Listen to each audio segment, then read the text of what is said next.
मित्रों, वृंदावन यात्रा के 19वें एपिसोड में आप सभी का स्वागत है।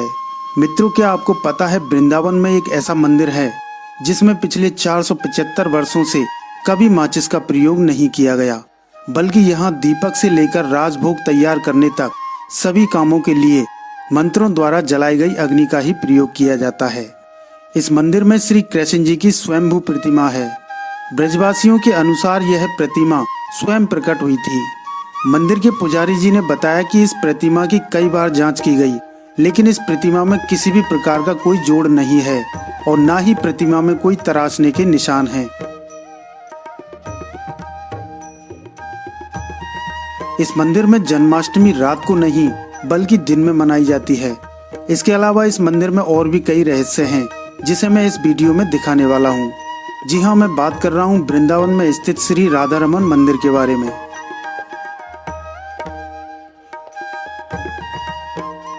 मित्रों नमस्कार, मैं हूं महेश और आप देख रहे हैं चैनल इंडियन रील्स। मित्रों, वृंदावन यात्रा के 19वें एपिसोड में आप सभी का स्वागत करता हूं। मित्रों, मैं आपको लेकर आया हूं यहां वृंदावन में स्थित राधा रमन टेम्पल में।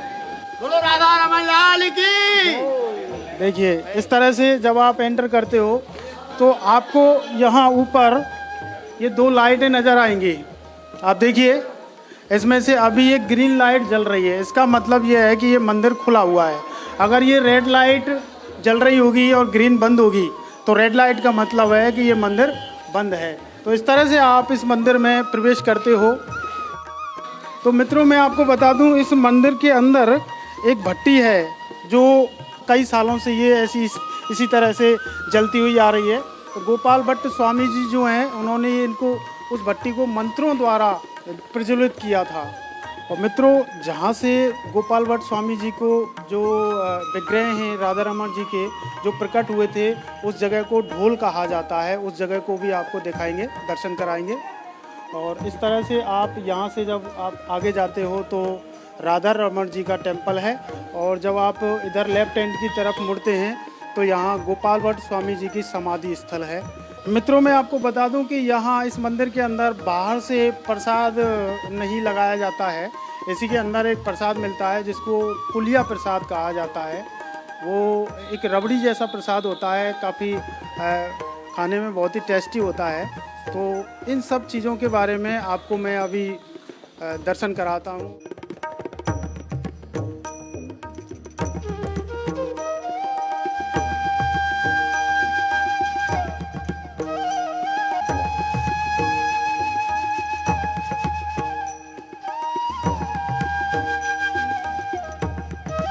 तो मित्रों, ये है राधा रमन जी के टेम्पल का मुख्य द्वार। तो यहाँ से हम इस तरह से प्रवेश करते हैं। यहाँ भी आप देख सकते हैं दो लाइटें आपको नज़र आ रही हैं। ये ग्रीन लाइट यहाँ पर जल रही है। इसका मतलब ये है कि राधा रमन जी अभी दर्शन देने के लिए तैयार हैं। तो इस तरह से यहाँ से आप एंटर करते हो। ऊपर गणेश जी की प्रतिमा लगी हुई है। आइए, राधे राधे। और इस तरह से आप यहाँ से मंदिर के प्रांगण में प्रवेश करते हैं।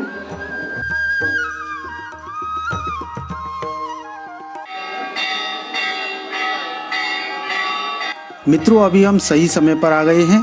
श्री राधा रमन लाल जी की आरती हो रही है।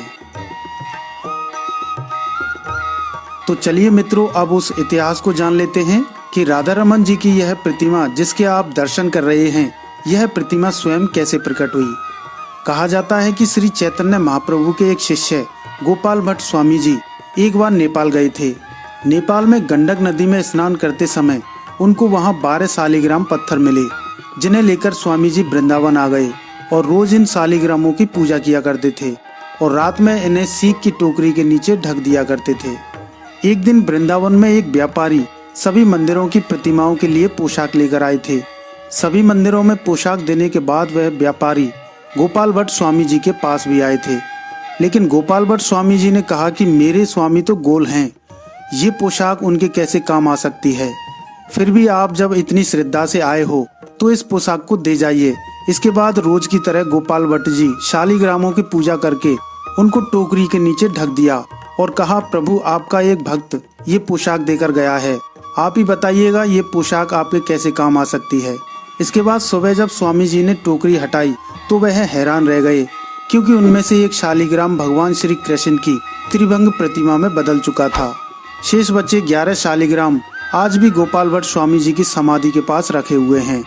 श्री राधा रमन जी का मुख गोविंद देव जी के समान, वक्ष स्थल श्री गोपीनाथ जी के समान और चरण कमल श्री मदन मोहन जी के समान हैं। इसलिए इस प्रतिमा में श्री गोविंद देव जी, श्री गोपीनाथ जी और श्री मदन मोहन जी के दर्शनों का फल मिलता है। औरंगजेब के शासनकाल में जब मंदिरों को तोड़ा गया, उस समय ठाकुर जी के विग्रहों को अलग अलग स्थानों पर ले जाया गया, परंतु श्री राधा रमन जी की प्रतिमा को इसी स्थान पर सुरक्षित किया गया, यानी कि श्री राधा रमन लाल जी जहाँ थे आज भी वही हैं। मित्रों, अब आपको बताते हैं कि इस मंदिर में जन्माष्टमी दिन में क्यों मनाई जाती है।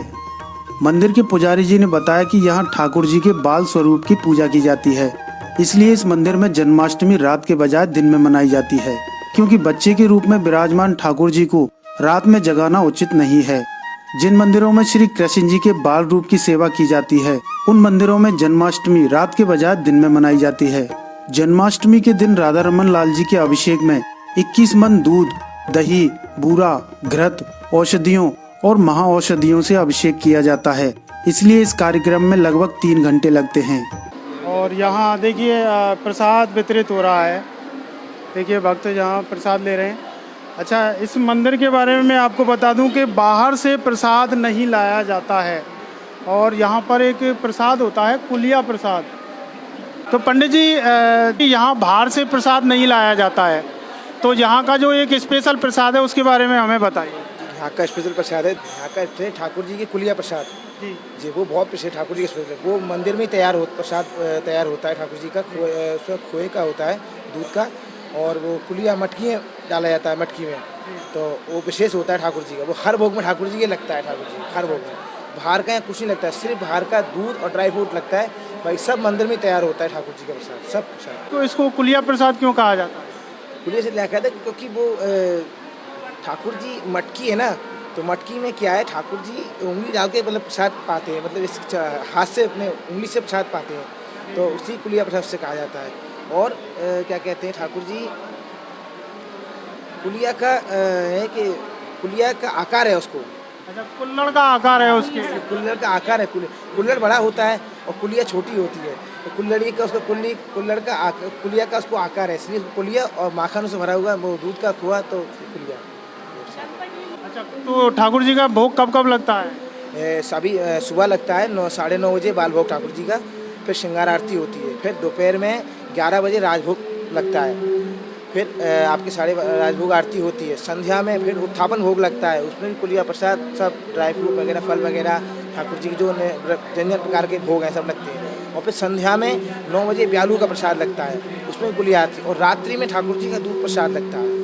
तो पंडित जी, जैसे हमने सुना है कि यहाँ पर एक भट्टी है, उसी पर ये तैयार होता है प्रसाद, और वो जो भट्टी है वो 400 साल से 475 साल से ये ऐसे ही चलती हुई आ रही है। हाँ, श्री गोपाल भट्ट गोस्वामी जी ने यहाँ पे जो अखंड अग्नि जल रही है उसको मंत्रों से प्रज्वलित किया था, और उसी अग्नि से ठाकुर जी का भोग राग का तैयार होता है, उसी ठाकुर जी की आरती होती है। यहाँ पे देसलाई गैस का कोई उपयोग नहीं है, सब उसी से प्रसाद रेडी होता है लकड़ियों पे, और वो अखंड अग्नि आज तक स्थिर नहीं हुई है, 24 आवर जलती रहती है। तो कोई भी दर्शन कर सकता है क्या उस भट्टी के? कर सकते हैं। अच्छा, किधर की साइड में? यहाँ से आप रसोई में आ जाइए। अच्छा अच्छा, रसोई की तरफ। ये संध्या आरती है, यहाँ से निकास द्वार है, ये निकास द्वार है। ये ठाकुर जी के लिए जो है झांकियाँ सजाई जा रही हैं, केले के पत्ती की झांकियाँ हैं। ये केशव जी, तो ये क्या काम हो रहा है केले के पत्तों से? ठाकुर जी के लिए फूल बंगला बन रहा है, जो शाम को दर्शन देंगे। अच्छा, शाम के लिए फूल बंगला बन रहा है। ये जो झांकी है ये क्या डेली नित्य प्रतिदिन बनाई जाती है? प्रतिदिन। अच्छा, शाम को निकलती है, कितने बजे निकलती है? शाम को करीब 6:30। 6:30 बजे। तो मित्रों, अब हम आ चुके हैं यहाँ रसोई घर में। ये राधा रमन जी की ये रसोई घर है, यहीं है वो भट्टी जो 475 वर्षों से चल रही है। ये मंत्रों के द्वारा गोपाल भट्ट गोस्वामी जी ने प्रज्वलित की थी, और सारा प्रसाद और सारा भोग राग और सब आरती की सब व्यवस्था है, सब इसी अग्नि से होती है। ये कभी आज तक अस्त नहीं हुई है, 24 आवर ही जलती है, रात में भी जलती है। और सबरा प्रसाद ठाकुर जी का भोग और सब आरती जो भी है यहाँ पे गैस का उपयोग नहीं है, सब जो भी आरती वगैरह जो भी ठाकुर प्रसाद रेडियो सब इसी पे होता है। ठाकुर प्रसाद और आरती 475 बराबर जलती है। मित्रों, ये है कुलिया प्रसाद। ये आपको दिखाई दे रहा है ना, ये मिट्टी का कुल्हड़ है। इसके अंदर ये खोए का प्रसाद होता है जो उंगली से खाया जाता है। तो कहते हैं कि ठाकुर जी जो है, जो श्री कृष्ण जी बचपन में उंगली से माखन खाया करते थे, तो इस वजह से इस प्रसाद का भी प्रचलन हुआ है। ये प्रसाद स्पेशल उसी भट्टी के ऊपर बनता है जो 475 सालों से चलती हुई आ रही है, जिस भट्टी को गोपाल भट्ट स्वामी जी ने अपने मंत्रों से प्रज्वलित किया था। तो आइए आपको और मंदिर के और अन्य भागों को भी दिखा देते हैं। तो इस तरह से हम जो मंदिर है, इस मंदिर के बिल्कुल पीछे के एरिया में चल रहे हैं। ये गर्भगृह के बिल्कुल पीछे का एरिया है। यहाँ आप देख सकते हैं गोबर से स्वास्तिक बने हुए हैं। तो लोग जो है अपनी मनोकामना मांगने के लिए यहाँ स्वास्तिक बनाते हैं। और इसी के जस्ट पीछे है राधा रमन जी की प्रतिमा। आइए, जहाँ से मूर्ति प्रकट हुई थी, प्राकट्य स्थल और स्वामी गोपाल भट्ट की जो समाधि स्थल है, उसकी तरफ आपको हम ले चलते हैं। आइए मित्रों, ये है सामने श्री गोपाल भट्ट स्वामी जी की समाधि स्थल और इसी के पास में ये है श्री राधा रमन जी के जो विग्रह का जो प्राकट्य स्थल है, वो यहाँ है।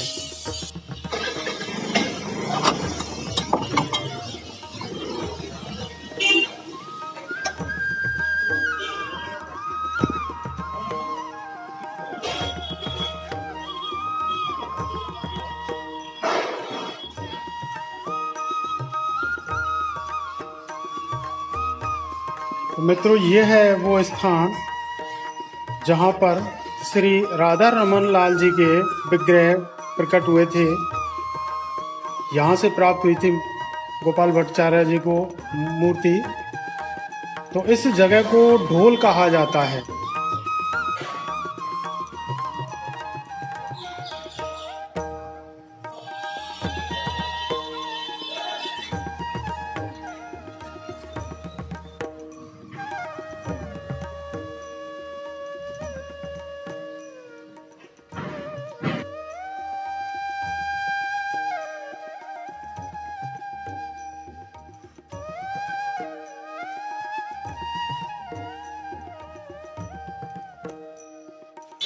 मित्रों, श्री राधा रमन लाल जी के मंदिर का यह वीडियो आपको कैसा लगा, कमेंट सेक्शन में ज़रूर बताइएगा। वीडियो अच्छा लगा हो तो वीडियो को लाइक कीजिए और दोस्तों व परिवार के साथ भी शेयर कीजिए। मित्रों, इस चैनल पर हम आपको संपूर्ण ब्रज यात्रा कराने वाले हैं। अगर आपने अभी तक चैनल इंडियन रील्स को सब्सक्राइब नहीं किया है तो अभी सब्सक्राइब करके घंटी वाला बटन जरूर दबाइएगा, जिससे हमारे अगले वीडियो का नोटिफिकेशन आप तक पहुँच सके। चैनल सब्सक्राइब करना बिल्कुल फ्री है। तो मिलते हैं वृंदावन यात्रा के अगले एपिसोड में। जय श्री राधे कृष्णा।